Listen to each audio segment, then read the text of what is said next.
Welcome back to Ozarks Tonight. I'm Heather Lewis. Many events are going virtual this year, and that includes the Lights of Hope with the American Cancer Society Cancer Action Network. Missouri grassroots manager Tim Freeman and Springfield volunteer Jerry Neville are here to tell us more about it tonight. Thank you both for being here. Thanks for having us. So, Tim, for those who don't know, what is the Lights of Hope?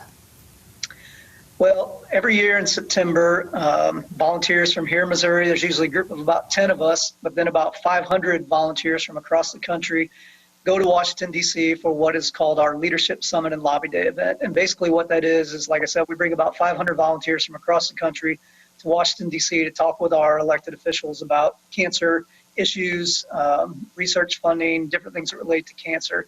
And as part of that event, we're usually there for 4 days. On one of the evenings, we do an event called Lights of Hope. And basically what Lights of Hope is it's a way for us to visually let Congress know that we're in Washington, D.C., that we're there, not just the 500 of us, but we're representing folks from around the country who are either battling cancer or who have lost their battle with cancer. And what we do is we fill small white bags with lights, and we put them around the reflecting pool at the Lincoln Memorial in Washington, D.C. And last year we had about 40,000 of those lights. So as you can imagine, it's quite a spectacle there in Washington, D.C. Now, of course, this year's event is going to look quite different from years past. What's planned for this virtual setting? Yeah, as you said, with the COVID pandemic that's going on, we're not able to travel to Washington, D.C. this year. So this year we're going to be doing what we're calling Lights of Hope Across America. So it'll be a virtual event. It's going to be on September the 12th at 3 p.m. Central Time here in Missouri.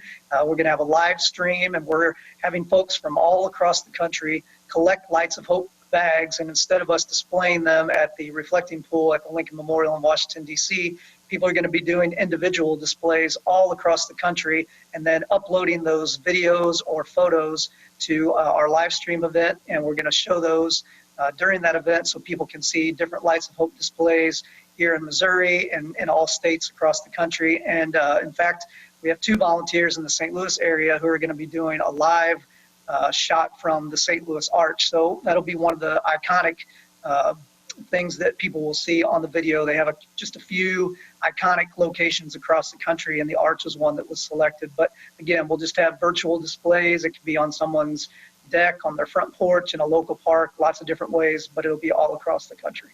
Now, this is a nationwide event, like you just said, but Jerry, you're invested in this project on the local level. So what's being done here in Springfield? Tell me about your efforts.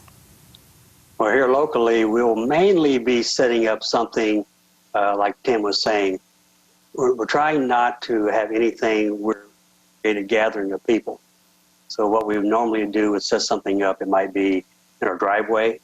It could be someone's business who allow us to display our bags at their location, somewhere where we can just acknowledge that people are interested in what we're trying to do, who want to honor someone who has battled cancer and is still fighting, or someone who has lost that battle and now they want to remember them through the lighting of a Lights of Hope bag. So here locally, we will probably be setting something up, like I said, probably in my driveway. It still has not yet been decided exactly where that's going to be. And there's still time if anyone else wants to purchase and have a bag displayed. We can still set that up by going to fightcancer.org, and then they can purchase a bag from that location. So we're doing everything we can to try to let them know that what we're trying to do is important, that we're trying to let Congress know what it means through research and funding and passage of laws and to help people who have battled cancer and are still battling cancer.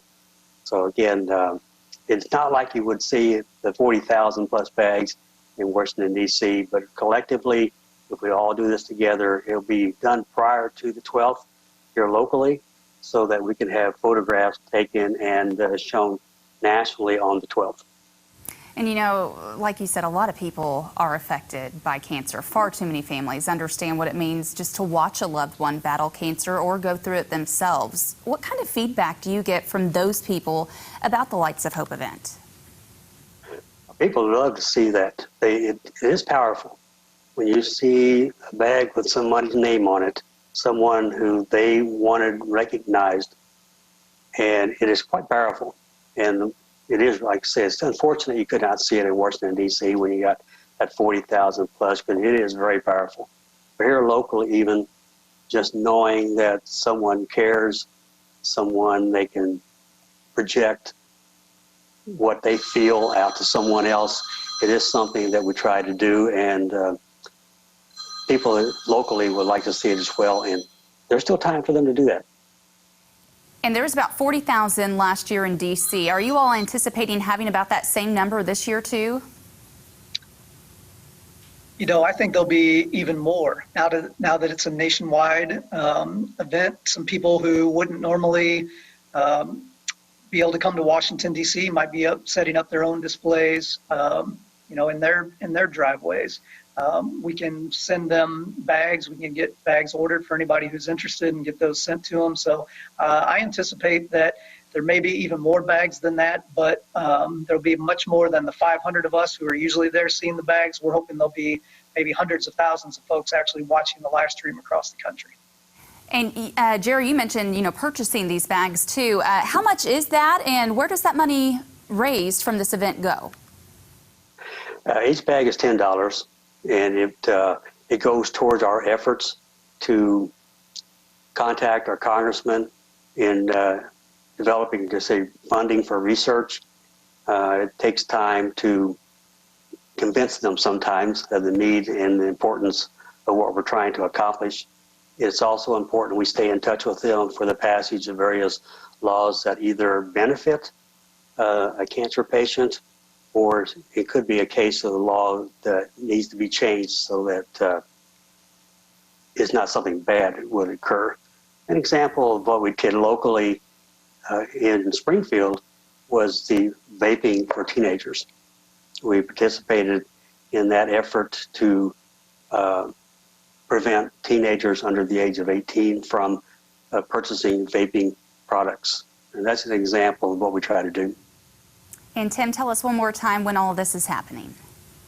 Yeah, it's September 12th, 3 p.m. Central Time, so 3 p.m. here Missouri time. Again, as Jerry mentioned, people can go to fightcancer.org/lights, and then they can purchase a Lights of Hope bag there. They can also visit our Missouri page, fightcancer.org/Mo, and they can purchase a light there. And any Lights of Hope bag that anyone purchases, regardless of where they are across the state, we'll get that bag. We're going to be decorating those here ourselves. So Jerry will be decorating the ones in the Springfield area. I'll be decorating ones from other places in the state, and we're going to have the entire state covered. I think we probably will have about 800 bags just from people here in Missouri, and a lot of individual displays. But again, 3 o'clock Central Time on September 12th. People go to fightcancer.org/lights, and that's where the live stream will be held. Okay, very good. Jerry, Tim, thanks so much for letting us know about all this information. We appreciate it. Thanks, Heather. Thank you very much. And we will be right back with more Ozarks Tonight.